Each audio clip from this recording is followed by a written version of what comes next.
Unsere Vision war schon lange, Nachhaltigkeit ins Zentrum der Stadt, ins Herz der Stadt zu bringen. Und der Stephansplatz ist so etwas. Naša vízia už dlho spočívala v tom, že prinesieme udržateľnosť do centra mesta, do srdca mesta. Stephansplatz je ako srdce Viedne. Otvorením novej lokality Karla tu vytvárame exkluzívnejší obchod. Máme tiež Karla v Mittersteigu a Floridsdorfe.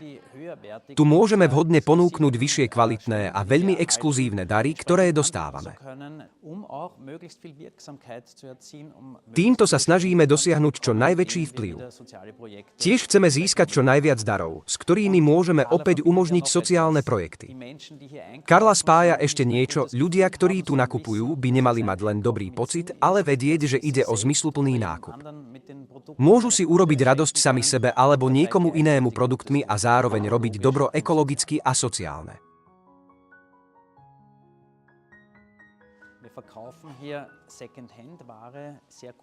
Predávame tu tovar z druhej ruky, veľmi dobre zachované, čiastočne ako nové oblečenie, doplnky a nábytok, ktorý je darovaný. Výnosy z predaja priamo podporujú sociálne projekty Caritas. Zároveň tu ponúkame prácu dlhodobo nezamestnaným. Len tu na Stephansplatz dostane približne 12 ľudí zamestnanie. Prácu, aby sa mohli dúfajme vrátiť na bežný trh práce.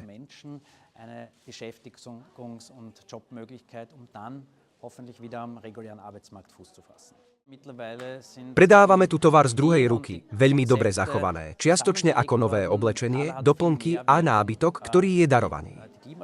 Výnosy z predaja priamo podporujú sociálne projekty Caritas. Zároveň tu ponúkame prácu dlhodobo nezamestnaným. Len tu na Stephansplatz dostane približne 12 ľudí zamestnanie. Prácu, aby sa mohli dúfajme vrátiť na bežný trh práce. To je veľmi dôležité pre zodpovednosť za stvorenie a ochranu klímy. A je to v súlade s dobou. Samozrejme, ako Caritas máme aj sociálnu misiu. Tu môžeme realizovať s výnosmi z predaja. Medzi mnohými ďalšími vecami sú to pracovné miesta tu na Stephansplatz a tie na ostatných lokalitách Karla, ktoré umožňujeme.